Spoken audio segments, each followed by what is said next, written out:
start with story number 1. Story 1. An Unwanted Pursuit. A tale of vigilance and friendship.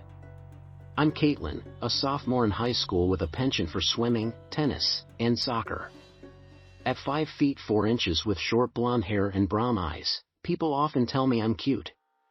My life was an engaging mix of school, after-school activities, and cherished friendships until an unexpected tragedy changed everything. My father's life was abruptly taken by a drunk driver during a heavy rainstorm. While my friends and I were usually inseparable, the sudden loss left me feeling adrift. My mother and I were devastated, and the memories associated with our town became painful reminders of our loss. In an effort to start anew, we moved closer to my grandparents, finding solace in their presence and community involvement. Adjusting to a new school brought challenges, and though I formed new bonds, I couldn't help but feel like an outsider among the long-standing friendships. I began spending weekends at community events with my grandparents, hoping to find some sense of belonging. Amanda, a newfound friend, became a crucial support system. Her house became a haven for us to complete assignments and share experiences. As life regained some semblance of normalcy, I continued to attend events, finding solace in the routine. One evening, on my way home, I encountered an unsettling experience that set off alarms in my mind. A black Nissan Rogue seemed to follow me, stopping abruptly and continuing with an air of malevolence. Though shaken, I brushed off the encounter, believing it to be a simple misunderstanding. However, the same car reappeared the next day, triggering a sense of unease. On subsequent occasions, it would follow me, and the encounter became increasingly disturbing. At the urging of my friends, I revealed my plight, and they offered suggestions and support, turning it into a shared joke. Little did I know that the sinister reality was about to unveil itself. Despite my initial skepticism, the encounters with the black car escalated, making me dread my walks home. Finally, I confided in my friends, who devised a plan to protect me. Amanda and Caleb shadowed my walk home, ready to intervene if the stalker reappeared. Sure enough, the black car emerged once more, and my friends sprang into action.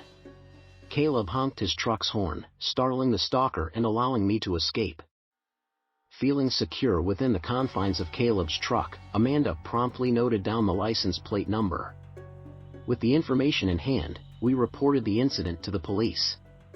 The license plate belonged to Mr. Coates, an event member from the weekends, and his record of stalking young girls only intensified our suspicions. The police took the case seriously, and they promptly took action to apprehend him. Moments later, at the police station, I, along with Amanda and Caleb, positively identified Mr. Coates' car. The revelation sent shivers down my spine, and it was a stark reminder of the darkness that can lurk behind seemingly ordinary encounters. In the end, the incident reinforced the importance of vigilant friends and the strength that comes from uniting against adversity. My circle of friends expanded beyond school, enveloping me in unwavering support and camaraderie. As the community rallied to address the issue, I realized that courage and solidarity can overcome even the most unsettling experiences. Let's go to story number 2. Story 2. Shadows of Protection. Escaping the stalker's grip. My name is Emily, and as a junior in high school, I've experienced my fair share of ups and downs. Recently, my family relocated to a different state, leaving behind the friends who had been a constant presence in my life. Though I still keep in touch with them daily, the void they left behind has been difficult to fill. While they were out having fun, I found myself alone at home, waiting for my parents to return from work. This new chapter of my life brought me to a new school, where I've been for about 2 months now. Unfortunately, the kids here treat me like a ghost, and my attempts to connect often fall short. Standing at 5 feet 2 inches with long dark hair that cascades past my shoulders, I possess hazel eyes and a set of dimples I'm not particularly fond of. Academically inclined, I take on the challenges of advanced English, science, and math, setting me apart from my peers and leading them to avoid me. Due to our proximity, I walk to and from school, covering a mile-long stretch each way.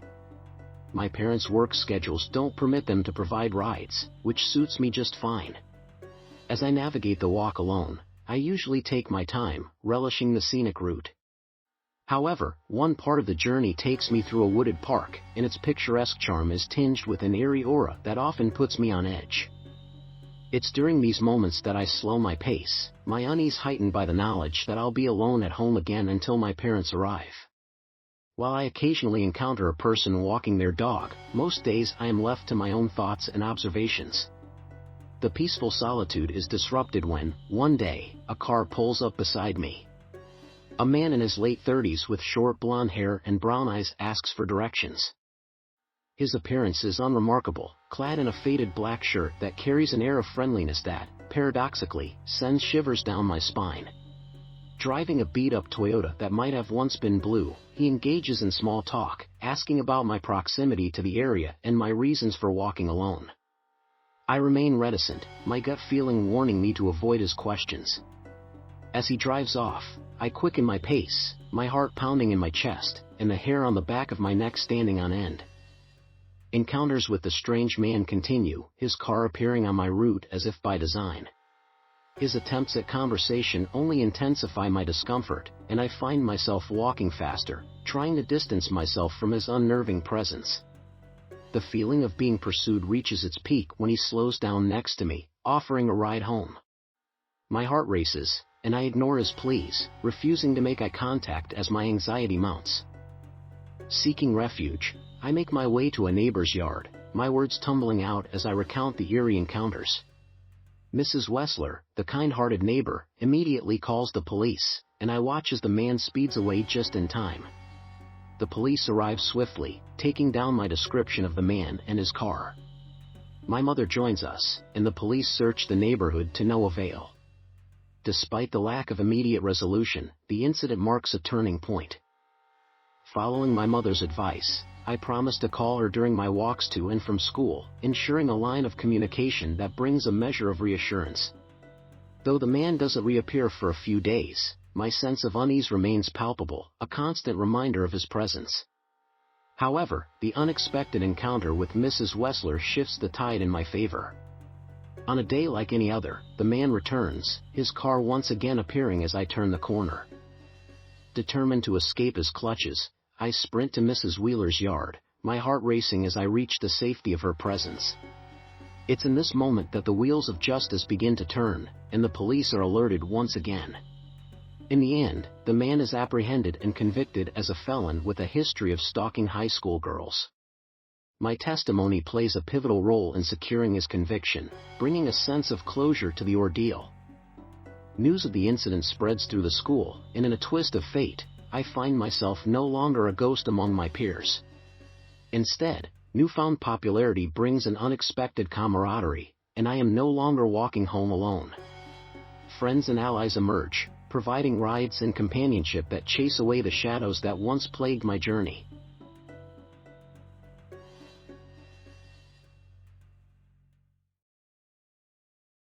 Are you ready for story number 3? Story 3. The Enigmatic Clown Encounter. Back in 2016, the year when eerie clown sightings seemed to grip the nation, I found myself facing a chilling and perplexing encounter that has stayed with me ever since. I was employed at a charming, local restaurant nestled near a tranquil beach, a hidden gem in the heart of a small downtown area. Our days were usually mundane, filled with the usual flow of patrons coming and going, seeking solace in our unassuming establishment. The food was comforting, not extravagant, and that's what drew many to our cozy eatery. It was a night like any other when my experience unfolded. After wrapping up work, I embarked on my customary walk through the center of town, a routine that brought me a sense of calm in the solitude of the late hours. The darkness was enveloping, with only faint glimmers of light illuminating the path. There were scant individuals around, as the season was not the peak of summer. As I strolled along the deserted streets, a peculiar sound pierced the stillness. It was a low, eerie honk that sent shivers down my spine. I immediately recognized the noise as the distinct honk a clown would make, an unsettling cacophony that was a blend of mirth and unease. The infamous clown purge rumor of 2016 was circulating at the time, but like many, I dismissed it as just another internet hoax. Clowns, after all, were a symbol of laughter and fun, right? My assumptions were soon put to the test when I heard the honk once more, a noise that set my heart racing. In the dim light cast by a street lamp, I saw a figure standing beneath it. A clown. The sight was surreal, and I couldn't tear my gaze away. The clown held what appeared to be a tattered, grotesque stuffed animal in its hand, an unsettling spectacle that defied explanation. Frozen in place, I locked eyes with this enigmatic figure for what felt like an eternity. The moment seemed to stretch on as the honk echoed, punctuating the silence. My curiosity warred with my unease as I tried to discern the intentions behind this bizarre encounter. The darkness veiled the clown's features, obscuring its motives and identity. Suddenly, the clown's movement shattered the eerie stillness, prompting a surge of panic within me. Instinct kicked in, and I turned on my heel, my heart pounding, and began briskly walking in the opposite direction. The honks continued, resonating in my ears, and I was acutely aware of the proximity of the clown, like a sinister presence tailing me. Fear gripped me, igniting my fight or flight response. With each step, I was propelled further away from the clown, yet its honks persisted, a haunting reminder of its eerie existence.